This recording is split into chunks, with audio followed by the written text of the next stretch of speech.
விளக்கங்களையும் பயிற்சிகளையும் நமக்கு தந்துள்ளார்கள்.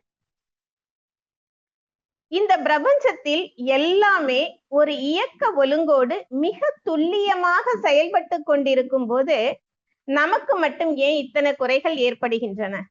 இயற்கையில் அனைத்துமே மனிதன் மகிழ்ந்து ரசிக்கும்படியாக இருந்தாலும் மனிதனுடைய மனதில் மட்டும் ஏன் இத்தனை கவலை ரேகைகள் ஏற்பட்டுள்ளன? காரணம், எதிலும் குறை காணும் மனதில் கவலையும் கோபமும் தானாகவே இடம் பிடித்துக் கொள்ளும். மனதில் குறைகள் ஏற்பட முக்கிய காரணம் என்னன்னா எதிர்பார்ப்பு தான். மற்ற மனிதர்கள், அதாவது பிற மனிதர்கள் இப்படிதான் நம்ம கிட்ட நடந்துக்கணும்னு எதிர்பார்க்கிறோம். சூழ்நிலைகள் இப்படிதான் அமைய வேண்டும் என்று எதிர்பார்க்கிறோம்.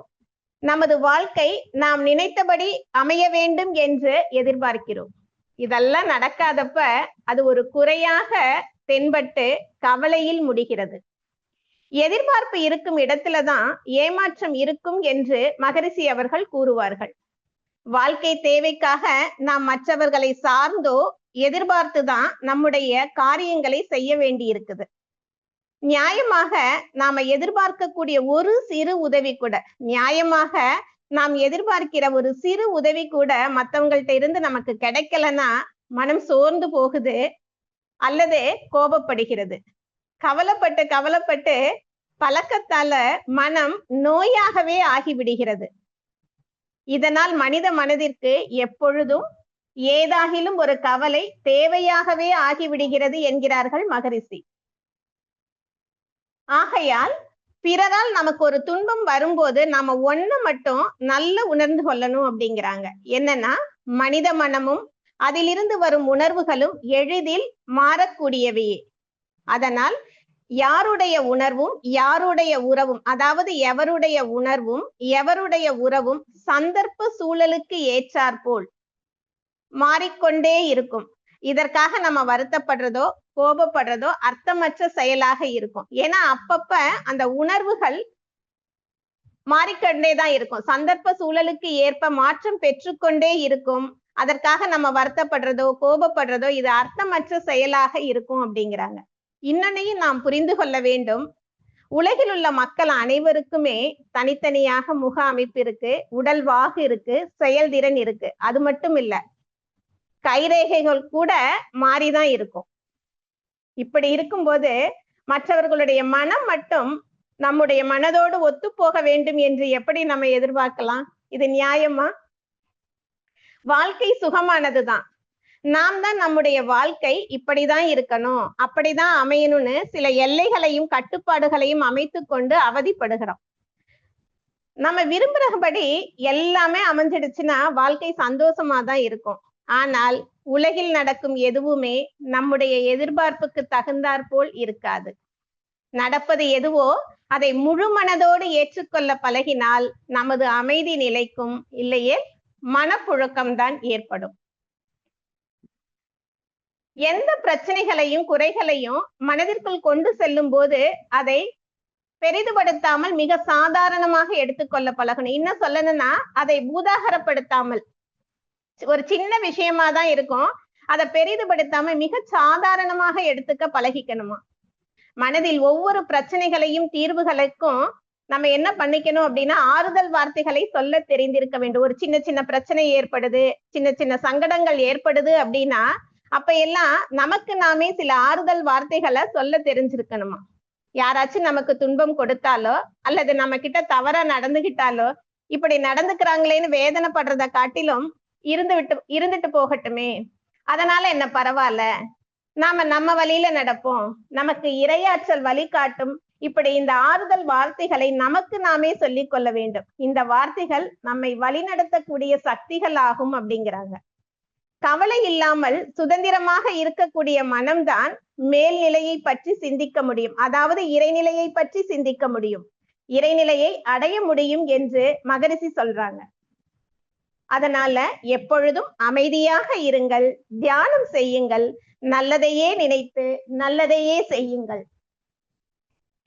உங்கள் பணியிலே முழு கவனம் செலுத்துங்கள். இறையுணர்வு, தியானம், அமைதி, இத்துடன் எல்லோருக்கும் உதவி செய்து இறை உயிர் அறிவுடன் சீர்திருத்த வாழ்வு வாழுங்கள் என்ற மகரிஷியின் அறிவுரையின்படி கொடுக்கப்பட்டிருக்கக்கூடிய கடமைகளை நேர்மையாக செய்வோம்.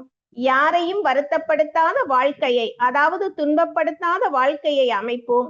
குறையை மறந்து இறையை நினைந்து நிறைவாக வாழ்வோம்.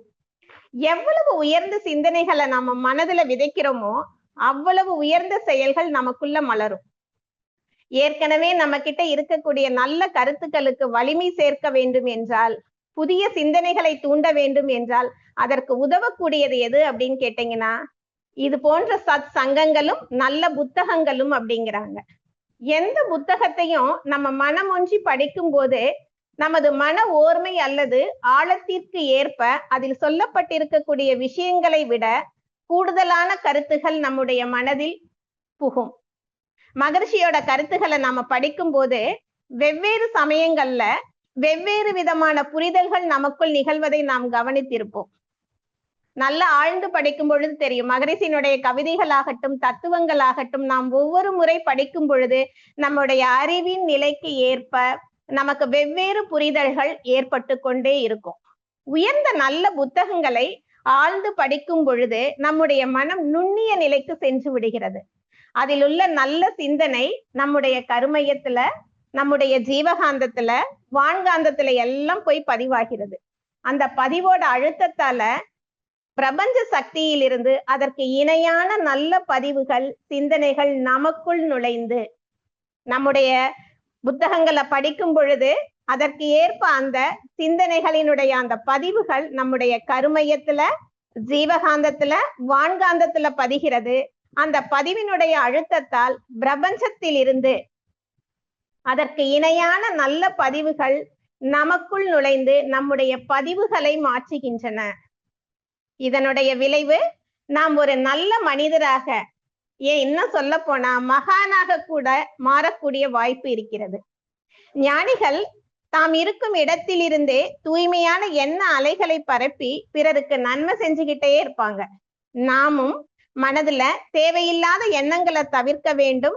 நல்ல எண்ணங்கள்ல மனதை லைக்க செய்ய வேண்டும் என்றால் ஒன்று புத்தகத்தில் மனதை செலுத்த வேண்டும், அல்லது இது போன்ற சத் சங்கங்களுடன் இணைந்து நம்முடைய சிந்தனையை மேம்படுத்தி கொள்ள வேண்டும்.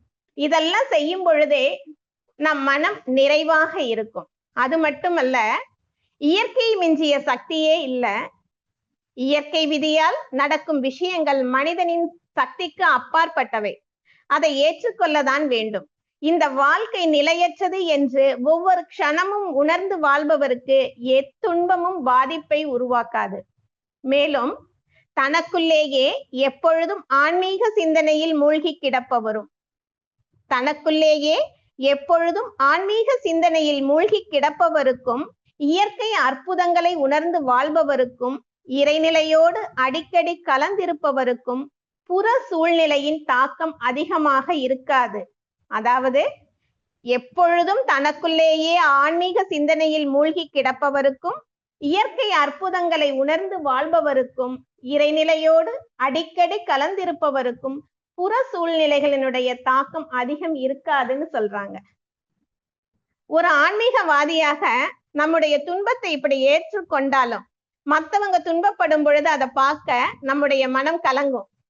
அதற்கு எவருக்கும் எத்துன்பம் எனினும் நம்மால் முடிந்த அளவு உதவி செய்ய வேண்டும். யாருக்காச்சும் ஏதாவது துன்பம் ஏற்பட்டா நம்மால் முடிந்த அளவு, ஒன்று பொருளாலோ இல்லது அறிவின் ஆற்றலாலோ இல்ல உடல் பலத்தால் ஏதாவது ஒரு வகையில அவங்களுடைய துன்பத்தை போக்க உதவி செய்ய வேண்டும். அத்துன்பம் தீர சங்கல்பம் கூட செய்யலாம். முடியாத சூழ்நிலையில ஒரு அருளாளராக இருந்து அத்துன்பத்தை தாங்கும் வலிமையையும் அதை ஏற்றுக்கொள்ளும் பக்குவத்தையும் அவருக்கு உணர்வு பூர்வமாக அளிக்க வேண்டும் அப்படிங்கிறாங்க. ஏதாவது ஒரு வகையில் அவர்களுடைய துன்பம் போக்க உதவி செய்ய வேண்டும். அப்படி செய்ய முடியலைன்னா வாழ்க வளமுடன்கிற வாழ்த்து சொல்லலாம். இல்லை என்றால் அந்த துன்பத்தை தாங்கக்கூடிய அளவிற்கு அவர்களுடைய உடல் வலிமையும் மன வலிமையும் இருக்க வேண்டும் என்று உணர்வு பூர்வமாக அவங்கள உணரச் செய்யணும் அப்படிங்கிறாங்க. நம்ம பிரார்த்தனை அப்படின்னாலே நம்ம சாதாரணமா என்ன நினைச்சுக்கிறோம் அப்படின்னா, கடவுள்கிட்ட நமக்கு அது வேணும் இது வேணும் நிறைய கேட்போம், நமக்கு வேண்டியதெல்லாம். இதே போலதான் ஒரு அன்பர் என்ன பண்றாரு அப்படின்னா ஒரு குரு கிட்ட போறாரு. நான் எவ்வளவு நாட்களாக பிரார்த்தனை செய்யறேன், ஆனா என்னுடைய பிரார்த்தனை நிறைவேறவே இல்லை அப்படிங்கிறாரு. உடனே அந்த குருவும் சொல்றாரு, இன்னைக்கு போய் நீ பிரார்த்தனை பண்ணு, உன்னுடைய பிரார்த்தனை வெற்றி பெறும், நிறைவேறும் அப்படிங்கிறாரு. அவரும் அதே மாதிரி அந்த அன்பர் போய் பிரார்த்தனை செய்யறாரு. அந்த பிரார்த்தனை நிறைவேறுது. உடனே இவர்கிட்ட அந்த குரு கிட்ட ஓடி வந்து சொல்றாரு, நான் இது நாள் வரைக்கும் என்னுடைய பிரார்த்தனை செஞ்சுட்டே இருக்க, அது நிறைவேறவே இல்லை.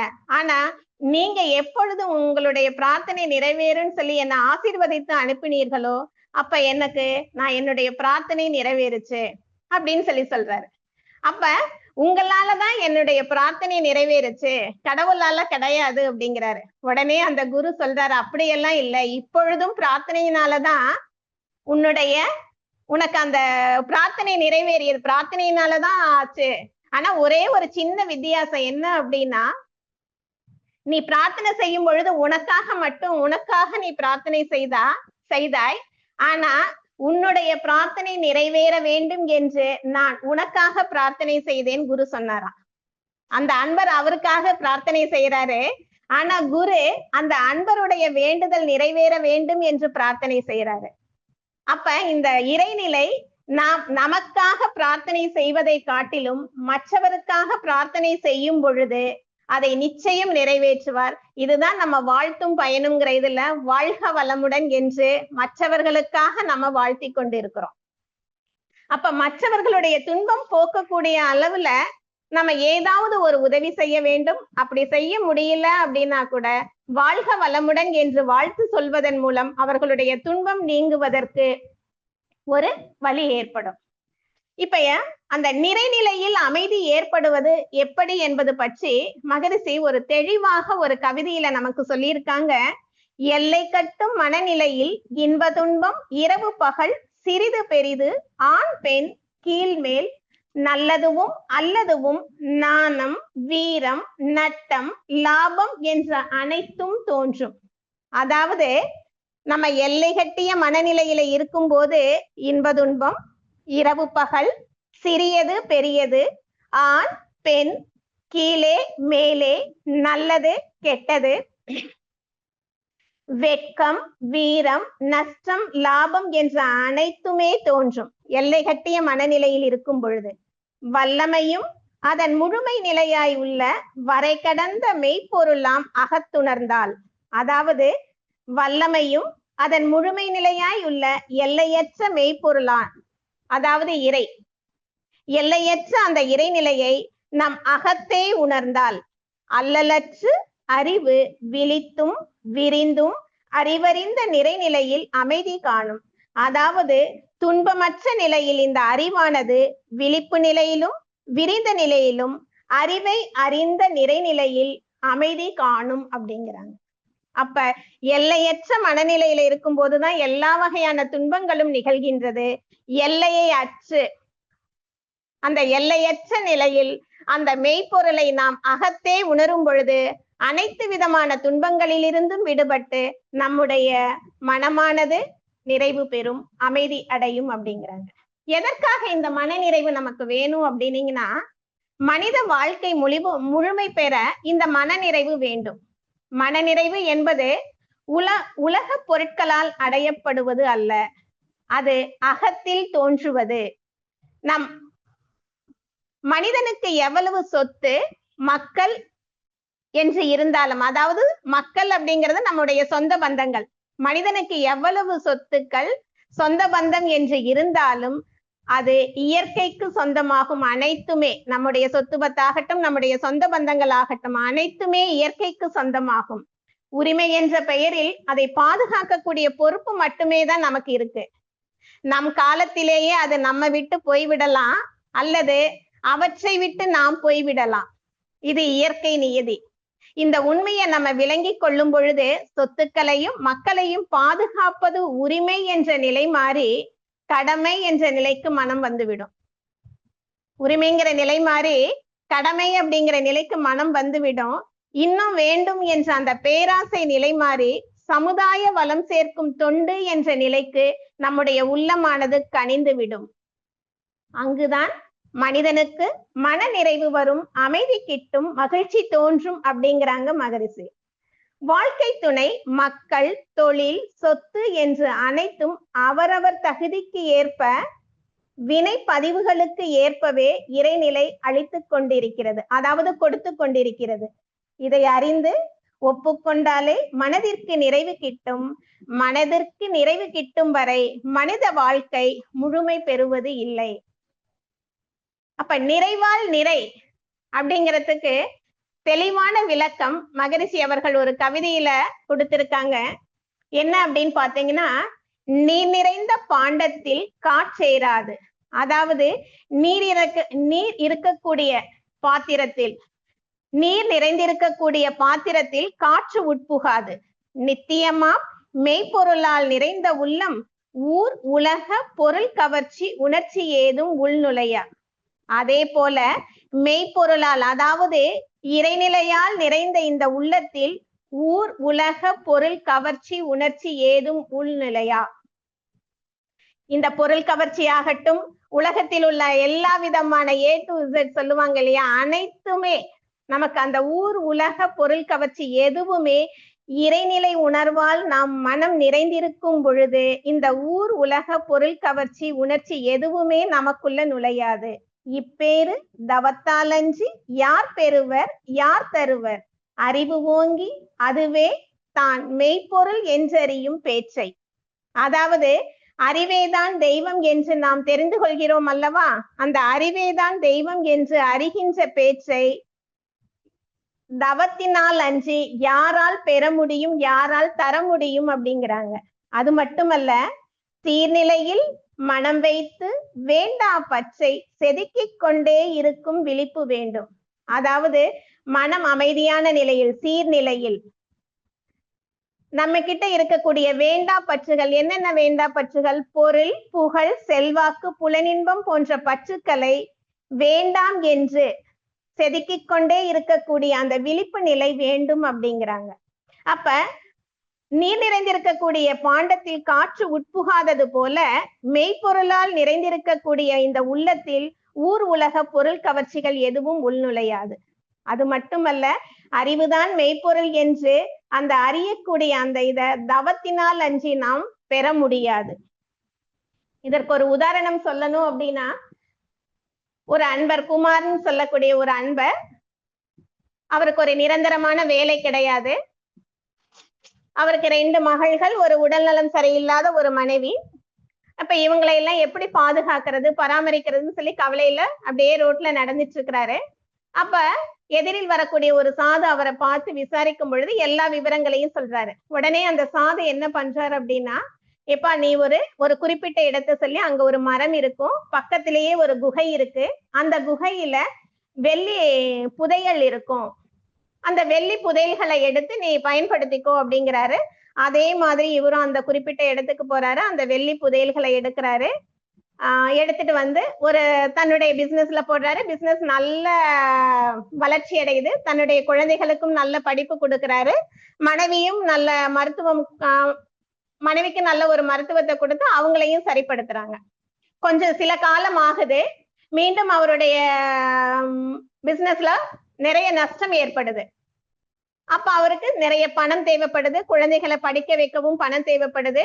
மனைவிக்கு மீண்டும் உடல்நலம் சரியில்லாம போகுது. அதற்காகவும் பொருள் தேவைப்படுது. மீண்டும் அந்த சாதுவை பாக்குறதுக்கு போறாரு. அந்த சாது அப்பொழுதும் என்ன சொல்றாரு அப்படின்னா, எப்பா உன்னுடைய பிரச்சனை தீரணும்னா ஒரு வழி, ஒரு குறிப்பிட்ட மலைப்பகுதியை சொல்லி அங்க போ, அங்க இருக்கக்கூடிய குகையில தங்க புதையல் இருக்கும், அதை எடுத்து பயன்படுத்திக்கோ அப்படிங்கிறாரு. இவரும் அதே மாதிரி போறாரு. அந்த தங்க புதையலை எடுக்கிறாரு, பிசினஸ்ல போடுறாரு, நல்ல வளர்ச்சி அடைகிறாரு. குழந்தைகளுக்கும் நல்ல உயர்கல்வி கொடுக்கிறாரு. மனைவிக்கு நல்ல மருத்துவம் பார்த்து இவங்க அப்ப பூரண உடல் நலத்தோட இருக்காங்க. அப்பதான் சில காலம் போகுது. அப்ப இவருக்கு ஒரு எண்ணம் வருது. என்ன எண்ணம்னா, நமக்கு இந்த பொருள் புகழ் செல்வாக்கெல்லாம் இருந்தா எப்படி இருக்கும், நம்ம ஒரு அரசியல் கட்சியில சேர்ந்தா எப்படி இருக்கும் அப்படின்னு சொல்லி ஆசைப்படுறாரு. திரும்பவும் அந்த சாதுவை போய் பாக்குறாரு. அவரும் என்ன பண்றாரு அப்படின்னா, இப்பயும் ஒரு குறிப்பிட்ட இடத்தை சொல்லி ஒரு காட்டை குறிப்பிட்டு அந்த காட்டு பகுதிக்கு போ, அங்க ஒரு வைர புதையல் இருக்கும், அதை எடுத்து நீ பயன்படுத்திக்கோ அப்படிங்கிறாரு. அதே மாதிரி அங்க போய் அந்த வைர புதையலை எடுக்கிறாரு. தன்னுடைய பிசினஸை இப்ப உலக அளவுல பரப்புறாரு. உலக அளவுல அந்த பிசினஸ் நல்லபடியா நடந்து அவருக்கு எக்கச்சக்க அளவு பணம் குவிய ஆரம்பிக்குது. அரசியல்லையும் சேர்ந்துடுறாரு. நல்ல பேர் புகழ் ஏற்படுது. இப்படியே சில காலம் ஓடுது. அப்பதான் அவருக்குள்ள ஒரு எண்ணம் வருது. இந்த சாது கிட்ட நம்ம போய் கேட்கிறப்பெல்லாம் அவர் அந்த வெள்ளி புதையல், தங்க புதையல், வைர புதையல் இதையெல்லாம் நமக்கு சொல்றாரு. ஆனா இந்த புதையல்கள் இருக்கக்கூடிய இடம் தெரிந்து கூட அந்த சாது ஒரு மரத்தடியில மிக சாதாரணமாக இருக்கிறாரே. இது ஏன்னு சொல்லிட்டு அவருக்கு நம்ம கிட்ட கிடைச்ச புதையலை விட அதிகம் அவருக்கு கிடைச்சிருக்கும் போல இருக்குன்னு சொல்லிட்டு அந்த சாதுவை சந்திச்சு கேட்கிறாரு. அவரும் சொல்றாரு, ஆமா, உன்கிட்ட இருக்கக்கூடிய புதையலை விட என்கிட்ட இருக்கக்கூடிய புதையல் மிக உயர்ந்தது. அப்ப அதை நான் அடையணும், என்ன வழி அப்படின்னு கேட்கிறாரு. உன்கிட்ட இருக்கக்கூடிய புதையல் கால மாற்றத்தால இது இப்ப உன்கிட்ட இருக்கும், மீண்டும் அது வேற ஒருத்தர்கிட்ட போயிடும். ஆனா என்கிட்ட இருக்கக்கூடிய புதையல் என்ன மாற்றம் நிகழ்ந்தாலும் அது என்னிடம் மட்டும்தான் இருக்குன்னு சொல்றாரு. அப்ப அந்த புதையல் அடையணும், என்ன வழின்னு கேட்கும் பொழுது அப்பதான் அதை தவம் செய்யணும். உனக்குள்ள நீ தேடு, உன்னில் நீ ஆழ்ந்து சென்றால் மட்டுமே அந்த புதையலை அடைய முடியும். அப்படி அந்த புதையலை அடையிறது வேற ஒண்ணும் இல்ல, நமக்குள் நாம் ஆழ்ந்து நாம் தவம் செய்யும் பொழுது அந்த இறைநிலையே அறிவாக நமக்குள் இருப்பதை நாம் உணர்ந்து விட்டோம் என்றால் அதை விட மிகப்பெரிய புதையல் எதுவும் இல்லை. அப்படி அந்த அறிவே இறைநிலையே நமக்குள் அறிவாக இருப்பதை நாம் என்று உணர்கிறோமோ அன்றே நமக்கு அந்த நிறைவு ஏற்படும். இதுதான் நிறைவால் நிறை. அது மட்டுமல்ல, நம்ம மத்தவங்கள்ட்ட இருக்கக்கூடிய குறைபாட்டையே எடுத்து அலசி பார்த்துக்கிட்டு இருக்கோம். ஆனா அதையெல்லாம் விட்டுட்டு குறைவில்லாது நிறைவையே பார்க்க பயிற்சி எடுத்துக்கொள்ள வேண்டும்ங்கிறாங்க. எல்லாம் வல்ல இறைவன் அருளால் அமைந்தது எத்தனை எத்தனை ஆயிரம் நலன்கள் நிறைய இருக்கு இல்லையா? இறைவன் அருளால நம்முடைய வாழ்க்கையில நிறைய நல்லது நடந்திருக்கு. அதையெல்லாம் நம்ம எண்ணி மகிழலாமே. ஆனா ஏதாவது ஒரு வாழ்க்கையில நம்முடைய வாழ்க்கையில ஏதாவது ஒரு சின்ன குறைபாடு இருக்கும். ஆனா அதை நினைச்சுதான் நம்ம கவலைப்பட்டுக்கிட்டே துன்பப்பட்டுக்கிட்டே இருப்போம். இந்த முறையில் வாழ்க்கையில் ஒவ்வொரு நாளிலும் ஒவ்வொரு நிமிடமும் இந்த குறைபாடுகளை களைந்து நிறைவை ஏற்படுத்தி கொண்டு மனநிறைவாக வாழ்வதற்கு இறையுணர்வும் உயிர் உணர்வும் வேண்டும் அப்படிங்கிறாங்க. அந்த உயிர் உணர்வை பெறுவதற்கு இறை உணர்வை பெறுவதற்கு தவம் இருக்கிறது. இறையுணர்வையும் உயிர் உணர்வையும் பெற வேண்டும் என்றால் தவம் மட்டும்தான். அதே போல அற உணர்வை பெறுவதற்கு நல்ல செயல்களை செய்ய வேண்டும். நல்ல செயல்கள் செய்ய செய்ய அந்த அற உணர்வு தானாகவே மலர்ந்து விடும் அப்படிங்கிறாங்க. அந்த முறையில் எப்பொழுதும் யாருக்கு என்ன நன்மை செய்யலாம் என்று அதை செய்ய தயாராகும் முறையில் நீங்கள் வந்துவிட்டீர்கள் என்றால் அதுவேதான் எல்லாம் வல்ல இறைவனுக்கு செய்ய வேண்டிய தொண்டு அப்படிங்கிறாங்க. இது நமக்கு சரியா புரியலன்னா கூட மகரிஷி கொடுத்திருக்கக்கூடிய அந்த இரண்டொழுக்க பண்பாட்டை நம்ம முறையாக நம்ம ஃபாலோ பண்ணாலே போதும். இதற்கு அண்மையில வந்த ஒரு குறும் செய்தி தான், ஒரு சின்ன ஒரு சின்ன நிகழ்வு தான். என்ன அப்படின்னு பாத்தீங்கன்னா, ஒரு சின்ன பையன் ரோட்ல போயிட்டு இருக்கும்போது ஒரு பெண்ணினுடைய அந்த கழுத்துல அணிந்திருக்கக்கூடிய செயினை திருடிட்டு ஓடுறான். பின்னாடியே அவங்க துரத்திட்டு வர்றாங்க. ஆனா இந்த பையன் அப்படியே வேகமா ஓடும் பொழுது ஒரு குறிப்பிட்ட இடத்துக்கு போய் அவனுக்கு ரொம்ப டயர்ட் ஆயிடுது. என்ன பண்றான் அப்படின்னா, ஒரு பெரியவர் இளநீர் வித்துட்டு இருக்கிறாரு. அவர்கிட்ட வாங்கி அந்த இளநீரை குடிச்சிட்டு இருக்கான். குடிச்சுக்கிட்டே அவர்கிட்ட அந்த பெரியவர் கிட்ட கேட்கிறாரு, நீங்க ஒரு நாள் ஃபுல்லா இப்படி இந்த இளநீரை விற்கிறீங்களே, உங்களுக்கு எவ்வளவு பணம் கிடைக்கும் இதன் மூலம் அப்படின்னு. அப்ப அவர் சொல்றாரு, ஒரு நாளைக்கு என்னப்பா 200-300 ரூபாய் எனக்கு கிடைக்கலாம் அப்படிங்கிறாரு. உடனே அவர் சொல்ற, நாள் ஃபுல்லா உட்கார்ந்து இருந்தா கூட இந்த வேகாத வெயில்ல 200-300 ரூபாய் தான் கிடைக்குமா? இதனால உங்களுக்கு என்ன சந்தோஷம் கிடைக்க போகுது, என்ன திருப்தி கிடைக்க போகுது அப்படிங்கிறாரு. அப்ப உடனே அந்த பெரியவர் சொல்றாராம், எனக்கு சந்தோஷம் மகிழ்ச்சி இல்லைனாலும் பரவாயில்லப்பா, எனக்கு ஒரு நிறைவு கிடைக்குது. ஏன்னா நான் யாருக்கு எந்தவித துன்பமும் கொடுக்கல, எனக்கு கிடைக்கிறத வச்சு நான் திருப்தியா இருக்கிறேன், அதனால எனக்கு ஒரு நிறைவு கிடைக்குது அப்படிங்கிறப்பல அப்பதான் அந்த பையனுக்கு பொறி தட்டின மாதிரி இருக்கு. என்னன்னா, நம்ம இன்னொருத்தருக்கு துன்பம் கிடைத்து ஒரு பொருளை அபகரிச்சுட்டு வந்து இருக்கோம். ஆனா இவருக்கு யாருடைய பொருளையும் அபகரிக்காம கிடைக்கக்கூடிய அந்த மிக குறைவான அந்த லாபத்துல நிறைவான வாழ்க்கையை வாழ்றாரு இல்லையா அப்படின்னு சொல்லி அந்த பையனுக்கு பொறி தட்டுது. உடனே அந்த தான் திருடிட்டு வந்த செயினை அந்த பெண்மணியிடமே திரும்ப கொடுக்கிறார். அப்ப எந்த ஒரு வகையில மத்தவங்களுக்கு துன்பம் கொடுக்காத ஒரு வாழ்க்கையை நம்ம வாழும் பொழுது நம்ம என்ன நாளை நம்ம நினைத்து பார்த்தாலே போதும். மற்றவர்களுக்கு துன்பம் கொடுக்காத ஒரு வாழ்க்கையை செயலை நாம் செய்யும் பொழுது, அதே நேரத்துல மற்றவர்கள் துன்பப்படும் பொழுது அவர்களுடைய துன்பத்தை போக்குவதற்கு நம்மால் இயன்ற அளவு உதவி செய்யும் பொழுது நம்முடைய வாழ்க்கையில் ஒரு நிறைவு ஏற்படும் அப்படிங்கிறாங்க. அது மட்டுமல்ல, எப்பொழுது இந்த நிறைவு கிடைக்கும் அப்படின்னா இன்னும் சில விஷயங்கள் சொல்றாங்க மகரிஷி. இதுவரையிலும் எல்லாவற்றையும் பார்த்து ரசித்து வாழ்ந்தவன் இப்படி ரசிக்க கூடியவனும் எண்ணக்கூடியவனுமான என்னை ஆக்கியவன் யார் என்று தன்னையே திரும்பி பார்க்கிறான். பாருங்கள், இதுதான் 6வது அறிவு. அறிவையே அறிந்து கொள்ளக்கூடிய அறிவின் உயர்நிலை 6வது அறிவு. கடலில் இருந்த தண்ணீர் தான் மேகமாகி மழையாக பொழிகிறது.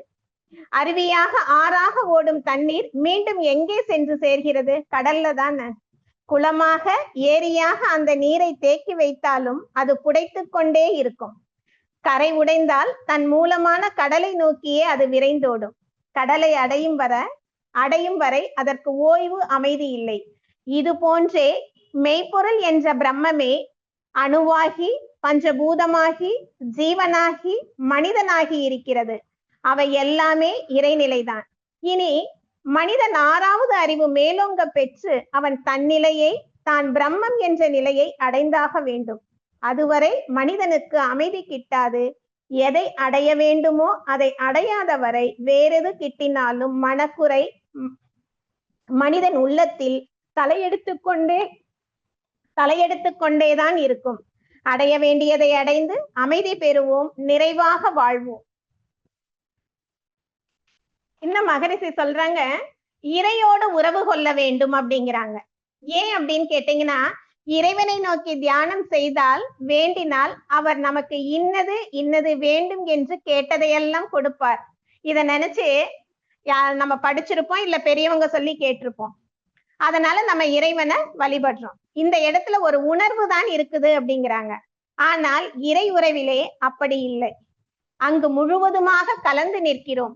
எனக்கு அங்கே ஒன்று கிடைக்கும், இல்லை நான் இங்கிருந்து ஒன்று கொடுப்பேன் என்பதெல்லாம் மறந்து இரண்டும் ஒன்று கலந்த இடத்திலே ஏற்படுவதுதான் உறவு. அந்த உறவை, அதாவது இறை உறவை ஏற்படுத்தி கொள்வதுதான் ஜீவன் உய்வதற்கான வழி. அடுத்து, இந்த இறை உறவை ஏற்படுத்தி கொள்ள வேண்டுமா என்று ஆழ்ந்து சிந்தித்து பார்க்கும் பொழுது என்ன தெரிய வருதுன்னு பாத்தீங்கன்னா, அந்த உறவு தான் ஏற்கனவே இருக்கிறதே. ஏற்படுத்த வேண்டும் என்று என்பதில்லையே. என உணர்ந்தால் போதும். அதை அறிந்து உணர்ந்து கொள்ளும் போது எப்படி நாம் அவனை நினைக்காமல் இருந்தாலும் கூட எனக்குள்ளாகவே அறிவாக, உயிராக, உடலாக இருக்கக்கூடியவன் அவனேதான் என்ற தெளிவு ஏற்பட்ட பிறகு அவன் வேறு இவன் வேறு என்று நினைப்பதில்லை. அதான் எல்லாம் வல்ல தெய்வம் அது எங்கும் உள்ளதை நீக்கமற என்று மகரிஷி அவர்கள் சொல்லியிருப்பாங்க. இததான் துரியாதீத தவ பாடல்லையே நமக்கு விளக்கமாக சொல்லியிருப்பாங்க. இறைநிலையோட எண்ணத்தை கலக்க விட்டு ஏற்படும் ஓர் அமைதியிலே விழிப்பாய் நிற்க நிறைநிலையே தானாக உணர்வதாகும். நித்தம் நித்தம் உயிர் உடலில் இயங்கு மட்டும் உறைந்து இந்நிலையில் பழகிக்கொள்ள உலக இன்பங்களிலே அளவு கிட்டும். கரை நீங்கி அறிவு மெய்ப்பொருளாய் நிற்கும் கரைந்து போம் தன்முனைப்பு காணும் தெய்வம் என்று சொல்லியிருப்பாங்க. அப்ப மன நிறைவுதான் மனித வாழ்க்கையினுடைய வெற்றிக்கெல்லாம் சிகரமானது. அதை உணர்ந்து கொள்வது, பயிற்சி செய்வது, பயனடைவது இவை எளிது. அதற்கு முயற்சியே தேவை அப்படிங்கிறாங்க மகரிஷி. உனக்கு என்ன வேண்டும் என்று உன்னையே நீ கேட்டுக்கொள். மனநிறைவும் மகிழ்ச்சியும் தான் தேவை என்பது விளங்கிவிடும். இதுவே மனித பிறவியின் பெருநோக்கம். நீ இங்கு எப்படி எவ்விடத்தில் இருக்கிறாய் என்று கணித்து கொள்ள வேண்டும். அதாவது வயதிலே, வாழ்விலே, கல்வியிலே, செயல் திறமையிலே, அறிவின் நுட்பத்திலே, பொருள் வளத்திலே, அதிகாரத்திலே எந்த நிலையில் நீ இருக்கிறாய் என்று கணித்துக்கொள். இவற்றை கொண்டு உனக்கு, குடும்பத்துக்கு, சுற்றத்தாருக்கு, ஊருக்கு, உலகுக்கு என்ன நன்மை செய்ய முடியும் என்று கணித்துக்கொள். முடிந்த அளவிலே அதை செய்து கொண்டே இரு. இந்த தொண்டினை ஆற்றுவதற்கு என் திறமையை எந்தெந்த முறையில் வளர்த்து கொள்ள முடியும் என்று திட்டமிட்டு முறையான பயிற்சியின் மூலம் வளர்த்துக்கொள். இங்கே இப்பொழுது ஒரு பெரிய இன்ப ஊற்று உள்ளத்திலே ஊறத் தொடங்கிவிடும். பிறரிடமிருந்தும் அல்லது எவரிடமிருந்தும் எதையும் எதிர்பார்க்காதே. எதிர்பார்த்தல் பெரும்பாலும் ஏமாற்றத்தில் தான் முடிகின்றது. இந்த ஏமாற்றம் இன்ப ஊற்றை அடைத்துவிடும்.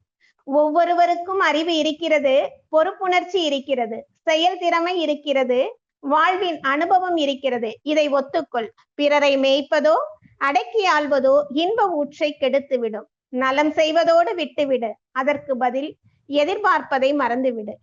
இதைத்தான் சொல்லியிருப்பாங்க, கடமை செய், பலனை எதிர்பார்க்காதே என்று. அவசியமின்றி பிறர் செயலில் தலையிடாதே. புதிய சிக்கல்களை உருவாக்கி கொள்ளாதே. உனது கடமைகளிலிருந்து தக்க நீதி உணர்வின்றி நழுவாதே. உனது கடமைகளிலிருந்து தக்க நீதி உணர்வின்றி நழுவாதே. உன் மீது பிறருக்கு மதிப்பும் உன் உள்ளத்தில் அமைதியும் பெருகும் என்று மகரிஷி சொல்றாங்க. அதே போல மன்னிப்பு, நன்றி உணர்வு போன்ற நல்ல குணங்களை நாம் வளர்த்து கொள்ளும் பொழுது நம் மனம் நிறைவால் நிறையும். எனவே பயிற்சிகளை நாம் முறையாய் செய்து, தவம், தற்சோதனை, உடற்பயிற்சி, காயகல்பம் போன்ற பயிற்சிகளை முறையாய் செய்து நாமும் நிறைவான வாழ்வை வாழ்ந்து மற்றவரையும் வாழ வைப்போம் என்று கூறி எனது உரையை நிறைவு செய்கிறேன். எண்ணம், சொல், செயலால் எவர்க்கும் எப்பொழுதும் நன்மையே விளைவிக்க எல்லாம் வல்ல இறையருளும் குருவருளும் என்றும் நமக்கு துணை புரியட்டும். நான் எனது வாழ்நாளில் யாருடைய உடலுக்கும் மனதுக்கும் துன்பம் தரமாட்டேன். துன்பப்படுவோருக்கு என்னால் முடிந்த உதவிகளை செய்வேன். வாழ்க வளமுடன், வாழ்க வளமுடன், வாழ்க வளமுடன்.